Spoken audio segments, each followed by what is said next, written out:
Video में ये व्यक्ति अपने आप को कोड़े इसलिए मार रहा है क्योंकि ये एक रेप पीड़िता को न्याय दिलाने में असफल है। एक लड़की का रेप हो गया है, इस वजह से खुद को अपने आप को कोड़े मार रहा है। लेकिन ये कोड़े मारता हुआ आदमी कोई साधारण व्यक्ति नहीं है, बल्कि तमिलनाडु में भाजपा के प्रदेश अध्यक्ष हैं अन्नामलाई। ये बेहद चर्चा में हैं और इनका ये वीडियो बड़ी तेजी से वायरल हो रहा है। आज के वीडियो में आपको बताऊंगा, आज मैं और संदीप जी इस विषय में चर्चा करेंगे कि अन्नामलाई ने जो किया है वो इतिहास लिखने का काम करेगा, न सिर्फ तमिलनाडु में बल्कि पूरे भारत में। संदीप जी, आज की चर्चा में आपका बहुत बहुत स्वागत है। वैभव, धन्यवाद। और ये जो तस्वीरें हैं, ये जो वीडियो है, आज पूरे देश में वायरल हो रहा है। सोशल मीडिया प्लेटफॉर्म पर, ट्विटर पर ट्रेंडिंग में है। हर कोई व्यक्ति इसी वीडियो की बात कर रहा है और इसके पीछे कारण है अन्नामलाई। अब देखिए ना कि एक रेप होता है, कोई व्यक्ति रेप के लिए अपने आप को कोड़े मार रहा है। किसकी वजह से? एक डीएम की सरकार की वजह से, क्योंकि उसकी सरकार में ये हुआ। कोड़े मारने का मतलब यही था कि ये अपने आप को, खुद को पश्चाताप दे रहे हैं कि लॉ एंड ऑर्डर में अगर मैं होता तो मैं ये नहीं होने देता, उस जिसने ये रेप किया उसको सजा देता। अब इन्होंने किया क्या है, क्यों कोड़े मार रहे हैं, कौन है अन्नामलाई, क्या ये करते हैं और क्या अब आगे करने वाले हैं। देखिए, सबसे पहले पढ़ लेना चाहिए। कल इन्होंने प्रेस वार्ता की, 48 दिनों तक उपवास पर रहेंगे, चप्पल नहीं पहनेंगे, कसम खाई है, खुद को कोड़े मारने का कल एक वायदा किया था जो कि पूरा कर लिया है। वैभव देखो, दर्शकों को ये जानना बड़ा जरूरी है ना कि मैंने तो अपनी जिंदगी में ऐसा कोई नेता अभी आज तक नहीं देखा है। और कि एक रेप होता है, उस रेप की वजह से खुद को कोड़े मारे, चप्पल ना पहनने की कसमें खाई, प्लस 48 दिन तक उपवास पे रहेंगे और साउथ के 6 मंदिरों पर जाऊंगे, तमिलनाडु के 6 ऐसे मंदिरों पर जाके भगवान से कहेंगे, भगवान से माफी मांगेंगे। हाँ, माफी मांगेंगे और सीधा शिकायत भगवान से करेंगे कि ये जो तमिलनाडु में हुआ इसकी सजा भगवान आप इन डीएम के सरकार को दो।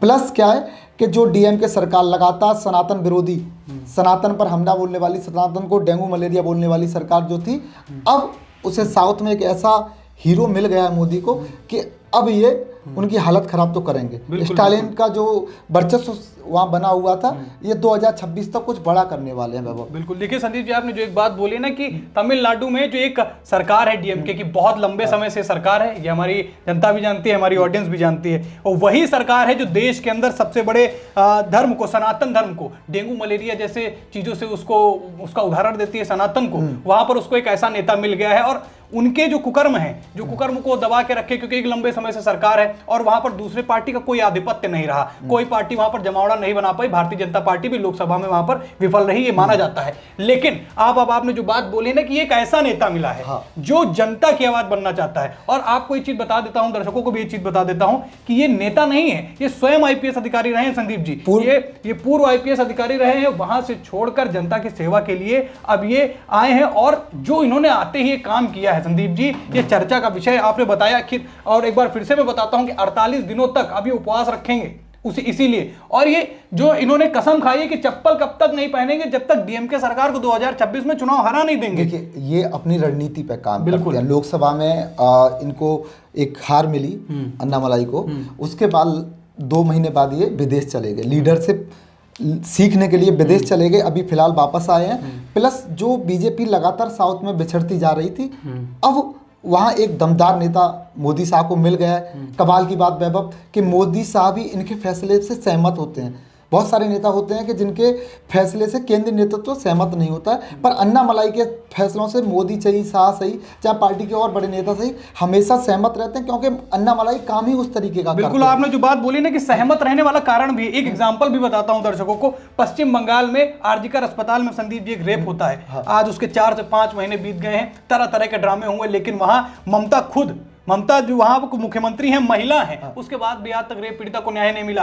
खूब दंगे हुए, कोई दंगा नहीं किया, खुद को सजा दी, खुद में पश्चाताप कर रहे हैं, क्योंकि ये इस तरह की चीजें इतिहास में बड़ी ही कम देखने को मिलती हैं। ये कह रहे हैं कि अगर मैं होता तो मैं इस तरह का लॉ एंड ऑर्डर नहीं बनने देता, मैं होता सजा दिलवाता। जो जिस यूनिवर्सिटी में रेप हुआ है, वहाँ वो आरोपी जो था बिरयानी बेचने का काम करता था वैभव।